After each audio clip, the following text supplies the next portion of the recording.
Por que você constantemente adia a vida para depois? A sensação de que você não está no seu lugar e o medo das pequenas coisas roubam minutos de você. E isso pode ser parado. Eu vou mostrar uma mudança simples que vai te devolver o controle e permitir que você atue já hoje. Você acorda e o dia imediatamente parece estar cheio de afazeres que nunca foram seus sonhos. Uma cena comum. Você na cozinha, café nas mãos, na cabeça uma lista de obrigações e o pensamento, hoje ainda não é o momento, é tão familiar quanto o som do despertador pela manhã. Isso não é preguiça e nem fraqueza de caráter. É um mecanismo que estreita sua visão até a tarefa mais imediata e afasta de sua vista tudo o que poderia dar significado. Aqui e agora, você se depara com aquela fronteira, onde o medo de se acostumar com o pouco intercepta a possibilidade de dar um passo que mudará sua vida. Concretamente, você conhece aquela pequena coisa que há muito tempo quer fazer, mas adia. Pode ser um projeto, uma carta, uma conversa ou apenas uma caminhada que traz uma nova ideia. Cada vez que você escolhe não agora, o mundo muda, exatamente porque seu ponto de vista único permanece inexplorado. Isso não é dramatização. É uma matemática simples de influência. A falta do seu passo é a ausência de um padrão único na tapeçaria da história coletiva. O que você vai obter se continuar comigo? Um esquema claro de como reconhecer o momento quando o medo estreita a percepção. 2 técnicas simples para trazer a atenção de volta ao presente. E uma prática concreta de 5 minutos, após a qual você sentirá a diferença. Não vou falar de forma abstrata. Haverá exemplos reais e ações que você pode começar a realizar imediatamente. Fique comigo. A seguir, haverá um algoritmo claro e não palavras vagas. Agora é um momento crítico. O mundo acelerou e, com ele, o fluxo de oportunidades e distrações. Isso significa não apenas mais tarefas, mas também mais razões para se perder. Quando a atenção se dispersa, o mais importante, sua atitude em relação ao momento presente, começa a determinar quais eventos você nota e quais ignora. Se você não constrói essa atitude de forma consciente, suas melhores intenções se dissolverão na rotina e nas expectativas dos outros. Você não está sozinho nisso.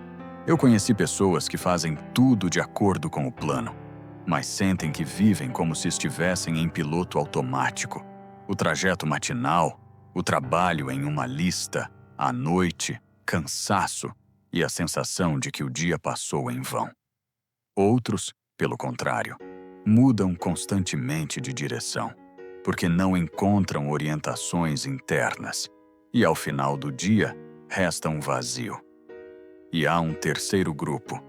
Você tenta ser tudo para todos e esquece que tem uma perspectiva única.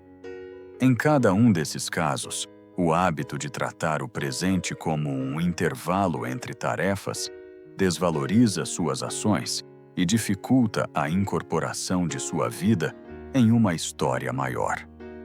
Primeira observação. A maioria das pessoas não percebe que o medo das pequenas coisas se manifesta não como grandes angústias, mas como um prolongamento constante. 10 vezes não agora. E, no fim, o evento importante não aconteceu. Segunda observação. Os sinais físicos desse estado, ombros tensos, respiração irregular, tendência à procrastinação após pausas, são facilmente notáveis se você prestar atenção. Esses sintomas mostram que o problema não está nas ambições, mas em como você gerencia sua atenção e como você se relaciona com cada pequena oportunidade. Mapa do vídeo. Primeiro, vamos analisar o que exatamente reduz seu campo de visão e por que o medo torna as coisas pequenas e gerenciáveis. Esse é o bloco A. Em seguida, veremos como situações específicas intensificam esse efeito. Bloco B. Depois, discutiremos erros comuns que perpetuam o estreitamento. Bloco C. Depois, a mudança-chave. Como a consciência da própria importância expande a percepção e abre espaços para ações. Bloco D. E, finalmente, vamos considerar o que acontece quando você começa a sonhar com intenção. E daremos uma prática simples. Bloco E e a aplicação prática. Nova tese. Sua importância não é definida pela magnitude da tarefa, mas pela combinação única de sentimento, experiência e decisões que você traz a cada momento. Isso significa, mesmo um pequeno passo, dado por você agora, tem peso e a capacidade de mudar o curso dos eventos. Ao prosseguir, esteja preparado para ver maneiras concretas de recuperar o presente para si, sem grandes promessas, mas com uma mudança real na qualidade de vida. Quando o medo das pequenas coisas prevalece, não é uma explosão de emoções. É uma sensação constante e nebulosa que consome as bordas do dia. Você acorda com um leve nó na garganta, não porque algo grande aconteceu, mas porque na sua cabeça já se acumulam 10 pequenos "não agora". A voz interna repete suavemente: "Vamos esperar. Primeiro precisamos resolver. Agora não é o momento". Ela não grita, é sistemática. Fragmenta a atenção, transforma um grande pedido do coração em um conjunto de tarefas manejáveis e seguras. O resultado é o cansaço de decisões sem fim e a sensação de que você vive em uma caixa com um cadeado. As coisas são visíveis, mas a porta está fechada. A física do estado é concreta. Os músculos do pescoço e dos ombros reagem primeiro. A respiração se torna pontilhada. O olhar, por padrão, cai em objetos próximos. Contas, mensagens, lista de tarefas. Por dentro, uma ansiedade silenciosa como um eco, porque na raiz existem medos entrelaçados em duas linhas. Primeiro, o medo de errar, perder a face ou fazer a escolha errada. Segundo, o medo de descobrir que o desejado não corresponderá às expectativas. E então, o trabalho ao qual você se agarrou parecerá vazio. Esses dois medos atuam como um grampo invisível, apertando a atenção. O diálogo interno nessa situação é típico e aponta diretamente para o problema. Por exemplo, se eu começar agora, eu perderei o controle sobre outras tarefas. Se eu disser sobre essa ideia, ela será criticada. Melhor esperar até que fique perfeito. Essas falas não são apenas pensamentos, são roteiros que você aprendeu com o tempo e aceitou como verdade. Mini situação. Você quer escrever um texto, mas em vez de abrir o documento, começa a organizar os e-mails. O e-mail vence porque é seguro, tem etapas compreensíveis, pequenas vitórias e uma redução instantânea da ansiedade. Essa atividade confiável ilustra que você não está apenas procrastinando. Você está apenas cuidando do sistema, evitando a tarefa que possui o risco de significância. Um elemento único deste capítulo é a metáfora da caixa com um cadeado. Dentro dela, as cores e formas são visíveis, fragmentos de melodias são ouvidos, mas não se pode abrir, porque você tem a chave na mão, apenas tem medo de girar. É importante notar, a chave não é uma coisa mística, é uma habilidade concreta de iniciar, um pequeno ato que você sabe fazer, mas adia. Reconhecer essa sensação é o primeiro passo. Nomear como exatamente o medo se manifesta em você e onde no corpo ele reside. Isso permite parar de lutar contra o abstrato medo e começar a observar os sinais e hábitos concretos que o alimentam. As razões pelas quais o medo comprime o campo de percepção estão na interseção da biologia, do hábito e da prática social. Primeiro, a biologia. O cérebro economiza recursos e automaticamente classifica o mundo pela urgência. Se a situação parece controlável e segura, ele dá prioridade a tarefas curtas, porque isso é mais rápido e previsível. Como resultado, grandes e incertas metas recebem menos orçamento neural. O segundo nível é o hábito. Quando você escolhe repetidamente o seguro, as trilhas neurais se fortalecem e o sistema começa a preferir a não ideia conhecida, em vez do risco de um novo resultado. O terceiro nível é o contexto social: família, trabalho, ambiente. Enviam regularmente sinais de que resultados imediatos e produtividade visível são valorizados. Muitas vezes, isso não é por maldade, é uma verificação conveniente para gerenciar expectativas. Mas juntos, esses três níveis formam o que chamo de triângulo da atenção: passado, expectativa do futuro e exigências externas. O passado traz lições e traumas. A expectativa traz medo de falhas futuras. E as exigências externas ditam o que é considerado importante.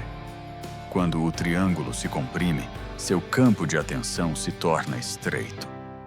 Um exemplo prático: você trabalha em uma empresa onde a rápida reportação é valorizada. A cada trimestre, prêmios vão para quem fecha mais tarefas. Com o tempo, seu cérebro aprende a procurar tarefas com resultados rápidos e você simplesmente não percebe projetos que exigem uma iniciativa arriscada. Assim se forma o hábito das pequenas coisas. Você está ocupado, mas não com o que é importante. Há também um fator oculto: o medo de controlar sua própria significância. Quanto maior o projeto que pesa sobre você, mais forte a voz interna quer se proteger. Não porque o projeto seja ruim, mas porque o sucesso ou o fracasso nele podem mudar a percepção dos outros sobre você. Esse risco psicológico é um acordo consigo mesmo. Manter a identidade atual, mesmo que ela seja estreita e insatisfatória. O modelo único deste capítulo, o triângulo da atenção, ajuda a ver quais ângulos sustentam a restrição. Se você tentar mudar pelo menos um vértice, por exemplo, revisar os critérios externos de sucesso ou trabalhar com a imagem do futuro, o triângulo se alisará e o campo de percepção começará a se expandir. A intervenção consciente em cada um dos três níveis oferece a chance de devolver a atenção a si mesmo, em vez de entregá-la a mecanismos automáticos de economia e segurança. O erro mais comum não é o próprio sentimento de medo, mas a maneira como você responde a ele. Em vez de usar a ansiedade como um sinal, muitas pessoas se fecham nela. Começam a justificar-se repetidamente, a planejar intensamente sem execução e a checar constantemente a prontidão. Esse ciclo, inconscientemente, reforça a crença de que você não está pronto e cria um ciclo vicioso. Quanto mais você planeja, mais parece que são necessários mais passos e mais distante o verdadeiro início. Uma situação mini-típica ilustra o erro. Imagine uma pessoa que há muito sonha em dar uma palestra paga em algum lugar. Em vez de gravar um vídeo curto e oferecê-lo a amigos, ela cria um plano interminável. Comprar uma câmera, fazer um curso de apresentação, elaborar uma estrutura perfeita, esperar por melhores condições. No final, há muitas ideias, mas falta ação. Ao mesmo tempo, ela sente uma falsa sensação de controle. Possui um mecanismo visível de preparação, e não o vazio assustador do início. Essa sensação enganosa de segurança é uma substituição do sentido pela ocupação. Outro erro é buscar validação externa como condição para começar. A opinião do chefe, o apoio de um amigo uma marcação nas redes sociais tornam-se filtros pelos quais sua energia passa. A validação externa substitui o norte interno. É como transferir a chave da caixa com fechadura da própria mão para a mão de outra pessoa. Você espera que alguém diga "pode". Isso não funciona. Ninguém conhece seu ponto de vista único como você. O foco único deste capítulo é o fenômeno da coleção de desculpas. Uma desculpa não é uma colher de açúcar descartável. É um hábito, um sistema de desculpas, onde cada nova razão para adiar é apresentada como uma solução racional. Para romper esse sistema, é necessário aprender a perceber seus sinais. Você está gastando tempo preparando condições que parecem cuidar do resultado, mas na verdade servem ao medo. Reconhecer esse erro é uma virada crucial. Quando você vê como e por que a desculpa é criada, você pode começar a testá-la e a substituir ações reais em vez de mais uma razão para não começar. A mudança de percepção começa não com vitórias externas, mas com a reorganização da coordenada interna, a conscientização de que você é uma parte importante e insubstituível do padrão do mundo. Não se trata de egocentrismo, mas de entender que seu ponto de vista é único e, a cada momento, contribui com uma microcontribuição para o quadro geral. Quando você para de medir sua importância pela escala do efeito imediato, muda a forma como você distribui atenção e energia. Um novo olhar é a transferência do foco do resultado para a autoria. Não é apenas importante o que você consegue, mas também qual solução única você traz, mesmo que seja mal perceptível. Imagine uma fábrica de pontos invisíveis. Você não vê cada ponto imediatamente, mas são esses pontos que mantêm o tecido da história unido. Cada um de seus passos é um desses pontos. Ele pode não se tornar viral, mas muda a estrutura, permitindo o próximo passo para outros e para você. Uma consequência prática do novo olhar. Suas ações deixam de ser ações para resultados, tornando-se uma expressão de autoria. Isso muda os motivos. Em vez de esperar pelas condições ideais, você começa a se perguntar: qual é a minha contribuição nesta situação? O que posso adicionar para que o padrão se torne mais resistente? Isso libera a necessidade de validação externa constante e reduz o medo da avaliação, porque o sentido já está dentro do seu ato. O modelo único neste capítulo é a regra da microautoria. 3 critérios pelos quais você avalia a ação. Primeiro, originalidade. Há alguma pequena centelha da sua personalidade nesta ação? Segundo, repetibilidade. É possível repetir este passo com frequência suficiente para que ele se torne parte da sua linha? Terceiro, recursos. A ação não consome muita energia a ponto de você não poder continuar. Este modelo ajuda a escolher não as tarefas mais grandes e visíveis, mas aquelas onde você é o autor e onde sua contribuição é sustentável. A transição do medo para a autoria não ocorre instantaneamente, mas é constante. Mesmo que os resultados externos apareçam lentamente, você começa a sentir sentido em cada passo. Isso muda o ritual matinal, porque agora você se pergunta não, o que trará sucesso visível, mas com que ponto eu hoje fortalecerei o tecido da minha história?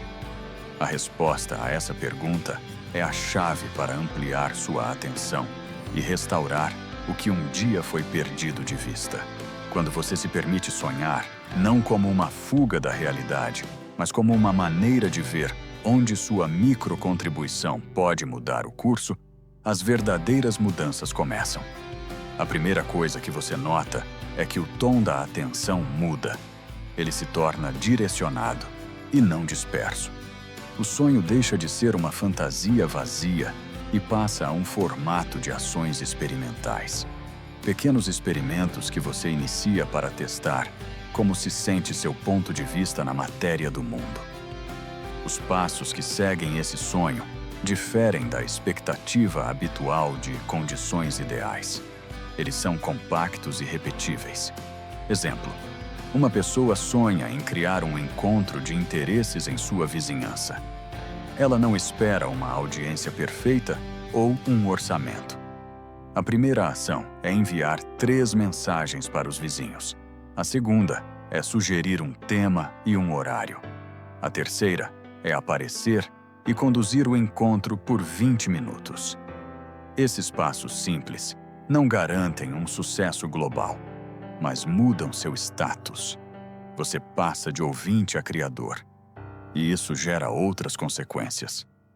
Um exemplo único desta capítulo é a história de uma professora que, cansada da sensação de invisibilidade, começou a cantar no hall das escadas à noite. No início, isso parecia absurdo e insignificante, mas após um mês, os vizinhos começaram a sair e cantar juntos. Após 6 meses, um grupo se reuniu e organizou um festival musical local, um resultado que ninguém planejou antecipadamente. O que fez diferença? Um pequeno ato ousado, realizado com significado de autoria. As mudanças seguintes são cognitivas e sociais. Cognitivamente, você se torna menos vulnerável a desculpas e mais resistente a falhas, porque o valor já está no ato e não apenas no reconhecimento. Socialmente, suas ações começam a atrair pessoas que ressoam com sua faísca. Importante: o efeito raramente é imediato e muitas vezes imperceptível no nível da primeira semana. Mas se você repete consistentemente pequenos atos, eles se acumulam em um novo padrão. E então, um dia, você olhará para trás e verá que sua vida entrou em uma história mais ampla. O resultado desse processo não é a promessa de glória instantânea, mas uma outra qualidade de presença. Você deixa de ser apenas uma testemunha. Você se torna um participante, cuja contribuição, embora pequena em escala, acaba sendo significativa para aqueles ao seu redor. Essa é a invisível importância da qual depende muito mais do que você imagina. Resumindo e direto ao ponto, aqui não há metáforas, mas sim concretudes que podem ser aplicadas já hoje. 4 passos simples que formam o hábito de agir a partir da autoria e ampliam com segurança o campo de atenção. Passo 1. Micro-hábito de 5 minutos. De manhã ou em qualquer momento conveniente, reserve exatamente 5 minutos para aquela única coisa que você costuma procrastinar. Não planeje o resultado, apenas a ação. Abrir o arquivo, escrever 3 frases, ligar para uma pessoa, rascunhar um esquema. Faça isso todos os dias no mesmo horário. 5 minutos é tempo suficiente para superar o bloqueio inicial e suficiente para iniciar o processo. Faça uma anotação no calendário. Se você marcou, significa que a tarefa foi iniciada. Passo 2. A pergunta que desativa as justificativas. Sempre que não agora começar a prevalecer, faça a si mesmo uma pergunta simples. Se não agora, quando? Adicione uma utotnene. O que eu vou perder amanhã se não fizer isso hoje? Responda honestamente e haja imediatamente dentro do micro-hábito de 5 minutos. Essa pergunta corta uma longa cadeia de justificativas e traz a atenção de volta ao risco real. Não ao ideal, mas à perda da oportunidade. Passo 3. Ação do dia. Todos os dias, faça uma pequena ação notável que torne sua contribuição visível para os outros ou para você mesmo. Isso pode ser uma mensagem curta com uma ideia, a publicação de uma pequena nota, convidar um conhecido para uma reunião, uma ligação teste. É importante que a ação seja concreta e tenha um pequeno impacto externo, uma marca, uma anotação, um e-mail enviado. A ação visível diminui o medo do julgamento, pois transforma a ideia interna em um passo real. Passo 4. Responsabilidade e progresso. Marque seu progresso de forma simples, um calendário de papel ou um aplicativo. Coloque um X em cada dia em que cumpriu o micro-hábito e uma ação do dia. A cada 7 dias, analise o que funcionou, o que atrapalhou, qual único elemento pode ser alterado. Destaque uma pequena vitória, a quantidade de marcações, as primeiras respostas das pessoas, a sensação de alívio. Este é um indicador objetivo que permite ver a mudança mais rapidamente do que a sensação interna de nada está mudando. Como não desistir e não abandonar? Defina de antemão a regra dos 3 perdões.